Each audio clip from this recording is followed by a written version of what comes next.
So we are about to walk in to speak to the British High Commissioner to Ghana, His Excellency Iain Walker, to find out some of the measures that have been taken by the British government in keeping its nationals safe amid the coronavirus pandemic. Join me and let's have a fruitful conversation. What will be the lessons for you from COVID-19? The lesson for me is that we might be socially distant, but the importance of collaboration is greater than ever. I think we've seen that between governments, the importance of governments collaborating is essential. I think the importance of people in their own communities looking out for each other, and I've seen that here in Ghana, talking to many of my team here and many of my friends here, and I've seen it, frankly, talking to my own parents in Scotland, where, you know, they're all out looking after each other's neighbours, they're out getting the shopping for each other. And whilst they've always been a community, I think the way that people have looked out for each other and realised, actually, do you know what? When things are tough, you've got to look out for each other. And I think that applies in local communities and really applies between governments. And I think the way we get through this is through more collaboration, even if we are socially distant. The UK government, through its High Commission, is organising repatriation flights for its nationals stranded in Ghana. Tell us more about it.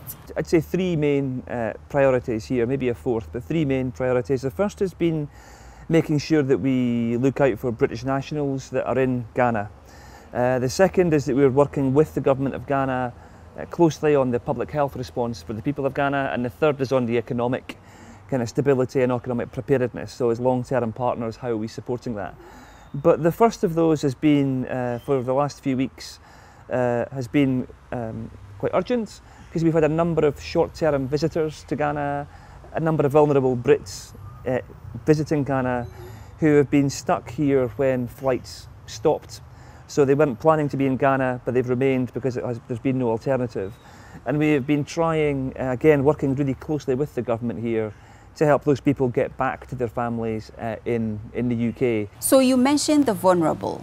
In this case, who do you consider as vulnerable for this repatriation exercise? Well, so first of all, we're trying to kind of get people who are normally resident in the UK, who normally live their lives at home in the UK, home to the UK.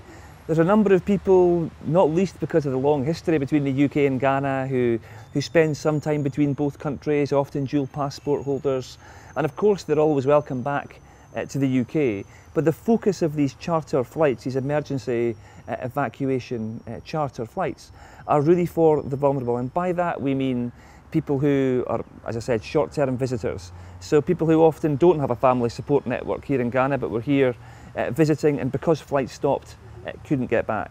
There are other people who are often very young, or often some older people who often have underlying health conditions, who we know were looking to kind of get back home. We have also got a number of other kind of people who are vulnerable because of other arrangements, either because their family is all in the UK, as I said, and they're trying to get back to meet them. So what we've been trying to do is to focus on those people to make sure we can get them back to the UK. Clearly there are other people who want to get back to the UK, and I'm sure many want to get back to Ghana, but we will try and support those to get back to the UK where we can.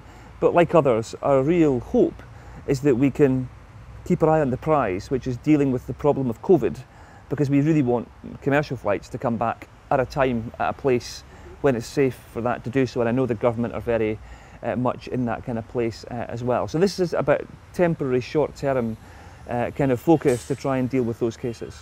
The European Union, together with the World Health Organization, have raised 7.4 billion for research, diagnostics and vaccines. Well, so the UK is the biggest, certainly one of the biggest, if not the biggest, contributor into many of these fora. So we announced a couple of weeks ago, kind of at a global level, £744 million that we were funding, that we were putting into development of a vaccine. So that is, I think, you know, a fairly huge sum of money, and it's because we believe fundamentally that the finding of a vaccine is the key to the long-term solution of that. And that's not just investment, obviously, that goes into the UK, that is into global investment to try and make sure that we, again, collaborate and make sure that we both seek to do the research and development and accelerate that activity, but also make sure that we integrate kind of the kind of testing and supply chains such that if we can find a vaccine, that we're able for that to be moved through the chain as quickly as we possibly can. I'm sure you may have read or heard that Madagascar has come up with a cure for COVID-19. What do you think is going to happen in this case? Is the EU going to be interested in finding out more about this cure? Yes, I've read some of those reports from Madagascar, and I hope that it's true. I think what we need to make sure is that whether it's from Madagascar, from Ghana, from the UK or any other country in the world, that we have the same set of stringent tests to make sure that any of those claims for a vaccine, however well-intentioned, really do meet the kind of need that is required. So I've read it. I'm not sure of the status of that in terms of how it's going through the WHO, but I think there's a pretty clear mechanism through which vaccines are developed and through which vaccines are then accredited and then distributed. So if Madagascar does that, then fantastic. And as you say, I think, as I see it the same way. There's a sense of healthy competition in a really good way, which is, you know, we've got, it seems to be some of the best scientific minds around the world focused on this.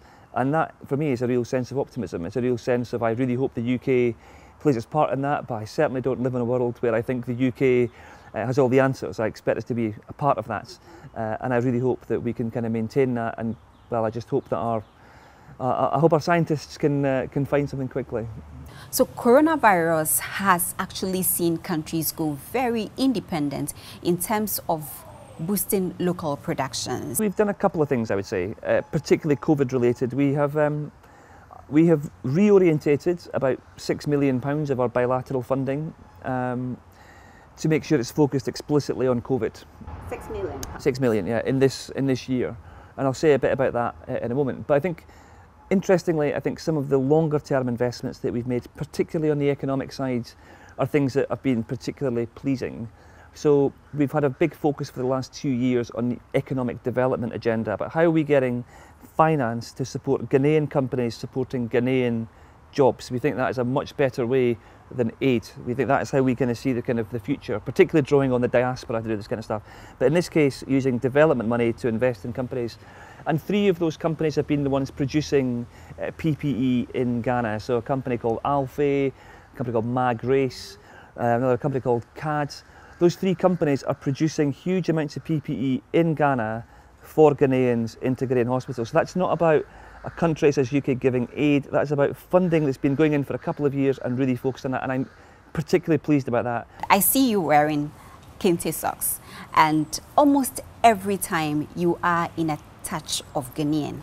I think you should be made an ambassador for everything made in Ghana, or made in Ghana products. I have to say, I really like wearing my Ghanaian clothes, because I think in this kind of warm weather, I'm wearing a kind of a suit jacket, never feels particularly comfortable, so I much prefer the more colourful shirts. And I just think that, you know, when we're through COVID, and I hope that's soon, I think that kind of pride in Ghanaian products, that kind of pride in Ghanaian produce, is something that I think will be one of the real positives I think that comes out at the other side of this.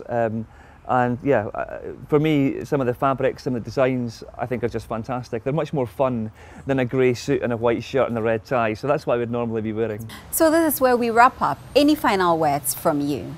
It's been nice to start to see people again. It's been nice to reconnect with many people. I think what I would say is, for those people who are trying to get back to the UK, you know, we will of course always keep our travel advice updated. For my Ghanaian friends and for the kind of many people I work with here, I think it seems to me that our work's never been more important. So the means by which we do it might change, but the importance of it has become greater. So yeah, there's lots to do, and I'm certainly keen to get on with it. I couldn't have agreed more with the British High Commissioner to Ghana, Iain Walker. Coronavirus is a global problem and needs a global solution. Now you are part of the global solution. If you don't have to come out, please stay at home. And if you have to come out, make sure you observe all the precautionary measures that are in place. That is, practice physical distancing, regular hand washing under running water, and continuous sanitizing. This is an update of COVID-19 on diplomatic affairs. My name is Harriet Nati. We'll see you same time next week.